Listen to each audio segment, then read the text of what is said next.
Assalamualaikum warahmatullahi wabarakatuh. Perkenalkan, kami dari kelompok 5 akan mempresentasikan materi mengenai model proses kewirausahaan berbasis TIK, yang mana di dalamnya terdapat e-commerce, startup, dan juga UMKM. Kelompok kami terdiri dari 6 orang, yaitu ada Erlis Nur Ajijah, Mita Sintiani, Hani Maulida Rahma, Hasan Fakih, Shani Maharani, dan Tuti Nuryani. Pembahasan yang akan kami sampaikan diantaranya: A. Model proses kewirausahaan. B. Minat berwirausaha berbasis TIK. C. Faktor internal kewirausahaan. Dan terakhir, faktor eksternal kewirausahaan. Selamat menyimak. Baik, untuk pembahasan pertama yaitu model proses kewirausahaan. Menurut Coral Nure, model proses kewirausahaan ini memiliki 4 tahapan. Yang pertama adalah inovasi, kedua pemicu, ketiga implementasi, dan yang terakhir pertumbuhan. 4 tahapan ini memiliki faktor yang mempengaruhi, diantaranya faktor pribadi, lingkungan, sosiologi, dan organisasi. Tahapan yang pertama yaitu inovasi, memiliki faktor pribadi dan lingkungan yang mempengaruhi. Untuk faktor pribadi, diantaranya adalah memiliki tujuan atau pencapaian yang ingin dicapai, kemudian toleransi, resiko, nilai, faktor pendidikan, dan faktor pengalaman. Dan untuk faktor lingkungan diantaranya adalah adanya peluang, peranan, dan aktivitas atau kreativitas dalam berbisnis. Tahapan yang kedua yaitu pemicu. Faktor pribadi dan lingkungan dari tahap pemicu ini tidak jauh berbeda dengan tahap inovasi, namun ada tambahan untuk faktor pribadi, yaitu adanya ketidakpuasan dalam pekerjaan yang sedang dijalani saat ini. Kemudian faktor usia dan memiliki komitmen serta minat yang tinggi terhadap bisnis. Untuk tambahan faktor lingkungan, yaitu memiliki jiwa kompetisi yang baik, memiliki sumber daya yang mendukung, serta izin dan memiliki kebijakan dari pemerintah setempat. Selain itu, tahap pemicu juga dipengaruhi oleh faktor sosiologi, yaitu adanya jaringan atau network, kemudian kelompok, orang tua, keluarga, serta peranan. Nah, beberapa hal dalam faktor sosiologi ini, dukungan dari faktor sosiologi ini sangat penting bagi seseorang yang ingin menjalankan suatu usaha atau bisnis. Tahap yang ketiga adalah tahap implementasi atau pelaksanaan. Faktor-faktor dari tahap implementasi ini diantaranya adalah faktor pribadi, lingkungan, dan sosiologi. Untuk faktor pribadi, yaitu memiliki jiwa wirausahawan, kemudian menjadi sosok pemimpin yang memiliki mental yang kuat secara total, kemudian adanya manajer pelaksana sebagai tangan kanan atau untuk membantu melaksanakan suatu bisnis tersebut.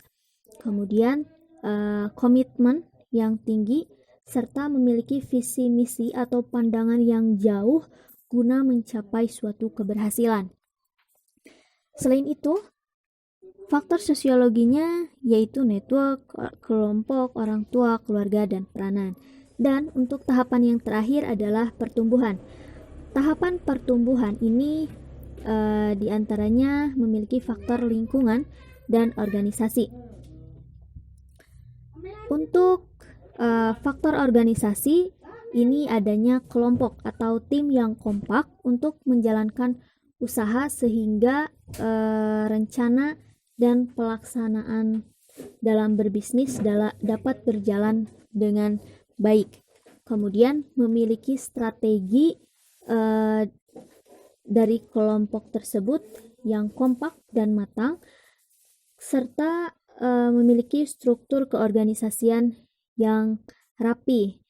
Kemudian memiliki budaya atau ciri khas sendiri dalam bisnis tersebut, serta memiliki produk yang dibanggakan atau produk khas dari usaha tersebut yang dapat menarik minat orang lain.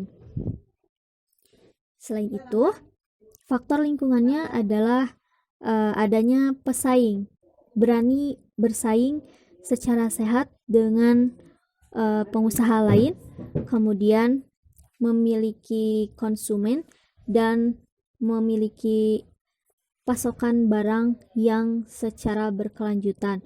Kemudian adanya customer. Sekian, terima kasih. Minat berwirausaha berbasis TIK. Yang pertama ada e-commerce. E-commerce adalah aktivitas transaksi antara perusahaan dan individu, juga melibatkan pertukaran uang, barang, ataupun tugas. Adapun macam-macam e-commerce adalah yang pertama, e-commerce consumer to consumers atau C2C. Jenis e-commerce ini dilakukan antara konsumen dengan konsumen. Misalnya, konsumen dari suatu produsen akan menjual kembali produk ke konsumen lainnya. Contoh dari e-commerce C2C ini yaitu Tokopedia, Bukalapak, Shopee, dan sejenisnya. Yang kedua adalah e-commerce business to business atau B2B. Jenis e-commerce ini dilakukan oleh orang atau pihak yang saling berkepentingan dalam menjalankan bisnis. Yang ketiga ada e-commerce consumer to business atau C2B. Jenis e-commerce ini yaitu bisnis antara konsumen dan produsen.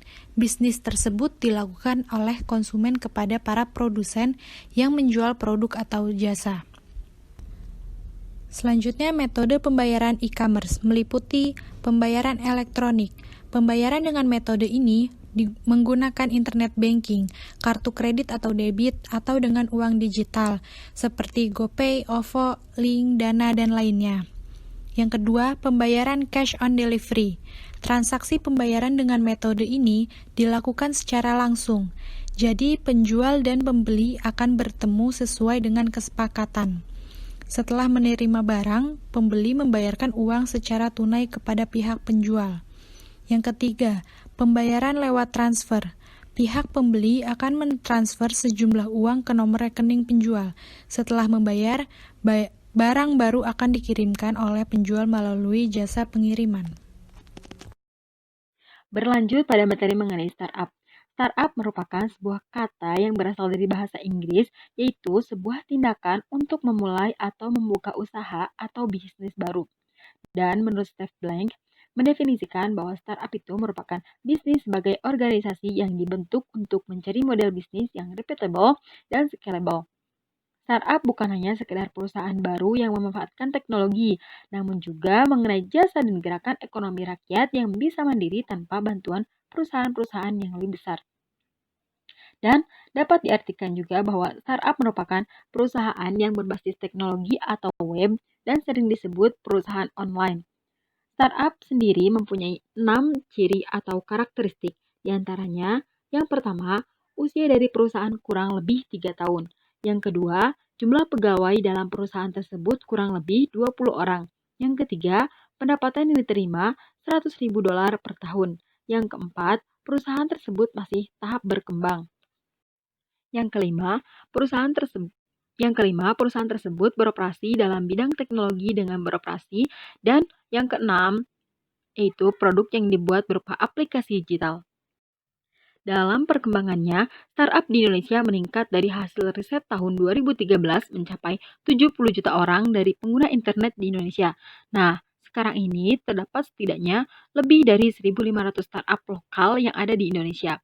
Diketahui, sampai sekarang pengguna internet di Indonesia meningkat dan lebih dari 70 juta orang dan dapat mempengaruhi perkembangan startup dengan pesat pada industri digital. Kemudian, startup di Indonesia digolongkan dalam 3 kelompok. Yang pertama, ada startup pencipta games.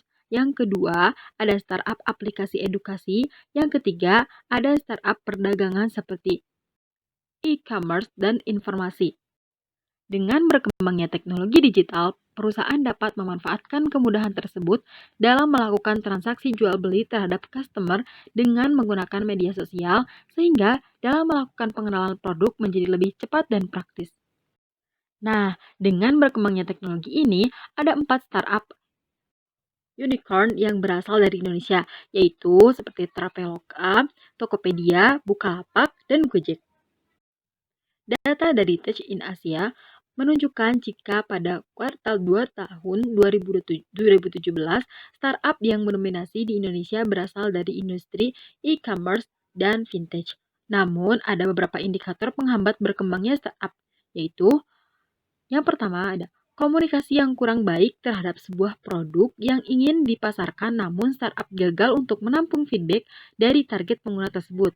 Yang kedua, masih kurangnya relasi antara founder dengan pelanggan atau disebut dengan pelayanan yang tidak maksimal. Yang ketiga, sulit dalam mendapatkan sebuah tim yang solid dan dalam mengembangkan startup. Yang keempat, kurangnya dalam hal kepemimpinan founder terhadap usaha yang dijalankan. Yang kelima, sulit dalam melakukan validasi. Apa itu UMKM? UMKM adalah usaha perdagangan yang dikelola oleh badan usaha atau perorangan yang merujuk pada usaha ekonomi produktif sesuai dengan kriteria yang ditetapkan oleh Undang-Undang Nomor 20 Tahun 2008. Perbedaan usaha mikro, kecil dan menengah atau yang kita kenal dengan UMKM berdasarkan Undang-Undang Nomor 20 Tahun 2008 tentang usaha mikro, kecil dan menengah, ada beberapa kriteria yang dipergunakan, yakni sebagai berikut. Yang pertama, usaha mikro. Usaha produktif milik perseorangan dan atau badan usaha perseorangan yang memenuhi kriteria usaha mikro yang diatur dalam undang-undang. 2. Usaha kecil. Usaha ekonomi produktif yang berdiri sendiri dan dilakukan oleh perseorangan atau badan usaha yang bukan merupakan anak perusahaan atau bukan cabang perusahaan yang dimiliki, dikuasai atau menjadi bagian baik langsung maupun tidak langsung dari usaha menengah atau usaha besar yang memenuhi kriteria usaha kecil yang diatur dalam undang-undang. Yang ketiga, usaha menengah. Usaha ekonomi produktif yang berdiri sendiri yang dilakukan oleh perseorangan atau badan usaha yang bukan merupakan anak perusahaan atau cabang perusahaan yang dimiliki, dikuasai atau menjadi bagian baik langsung maupun tidak langsung dengan usaha kecil atau usaha besar dengan jumlah kekayaan bersih atau hasil penjualan tahunan sebagaimana diatur dalam undang-undang. Ada keunggulan usaha kecil, mikro, dan menengah. Di sini dibahas, meski skala bisnis yang ditargetkan oleh bisnis UMKM tidak sebesar perusahaan kelas kakap, tetapi banyak orang yang nyaman berbisnis dalam level ini, dikarenakan keunggulan yang ditawarkan pada bisnis usaha mikro atau kecil, menengah, itu serta keunggulan tersebut sulit didapatkan di level bisnis raksasa. Salah satu keunggulan yang utama adalah kemudahan dalam mengadopsi inovasi dalam bisnis, terutama dalam bidang teknologi. Adopsi teknologi terbaru menjadi lebih mudah dilakukan untuk meningkatkan pertumbuhan bisnis UMKM karena tidak memiliki birokrasi yang berbelit dan sistem yang rumit. Dapat disimpulkan bahwa dalam keunggulan usaha kecil, mikro, dan menengah dibandingkan yang elit-elit di atas sana, salah satunya disebutkan bahwa dalam mengadopsi teknologi terbaru itu menjadi lebih mudah dikarenakan tidak memiliki birokrasi yang berbelit dan sistem yang rumit. Lalu selain kemudahan aplikasi teknologi, keunggulan dalam faktor hubungan antar karyawan karena lingkupnya lebih kecil dan fleksibilitas untuk menyesuaikan bisnis dengan kondisi pasar yang dinamis. Adapun perkembangan UKM di Indonesia, datanya bisa dilihat. Lalu tentang tantangan besar yang sering dihadapi bisnis UMKM. Lalu yang terakhir faktor perkembangan UMKM di Indonesia. Tapi tidak akan saya jabarkan di sini karena memakan waktu yang banyak.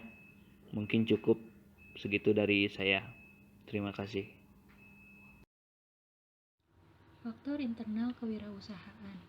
Faktor internal adalah faktor yang berasal dari dalam individu yang mendorong seseorang untuk berwirausaha. Faktor internal yang dipertimbangkan meliputi locus of control. Locus of control atau letak kendali adalah variabel kepribadian yang berkaitan dengan harapan seseorang terhadap kemampuan untuk mengontrol peristiwa-peristiwa dalam kehidupan. LOC terdiri dari dua, yaitu internal LOC dan eksternal LOC. Orang dengan internal LOC percaya bahwa dirinya yang dapat mempengaruhi lingkungan, sedangkan eksternal LOC percaya bahwa lingkungan yang mempengaruhinya.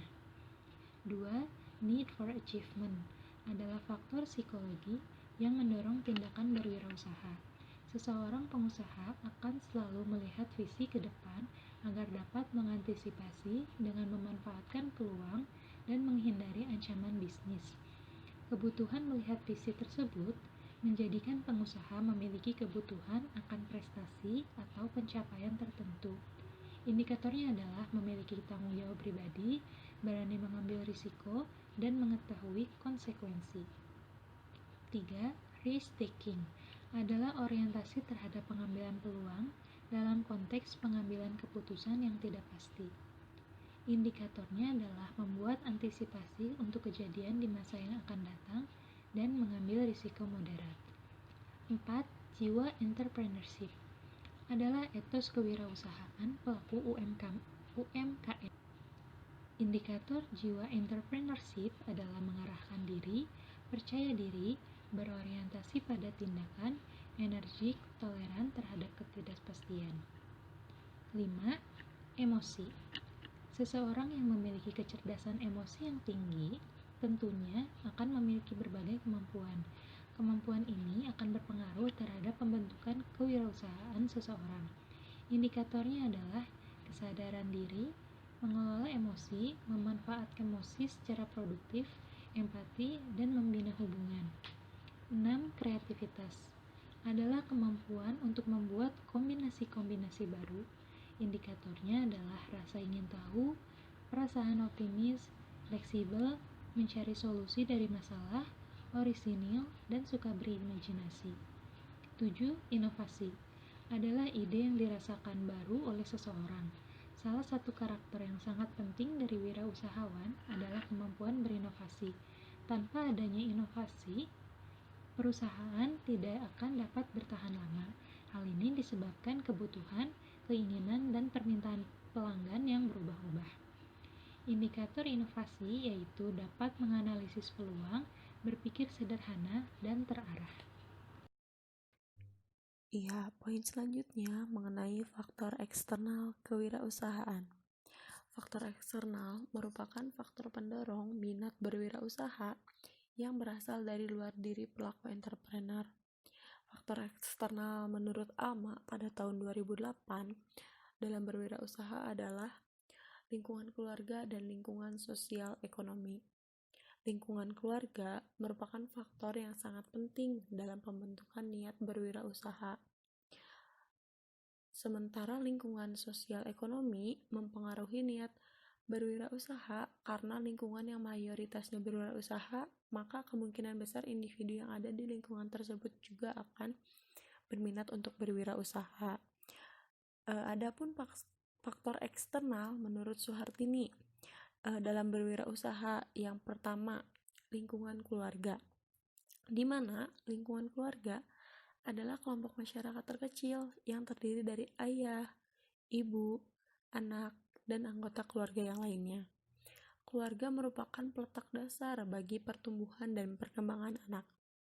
Disinilah yang memberikan pengaruh awal terhadap terbentuknya kepribadian.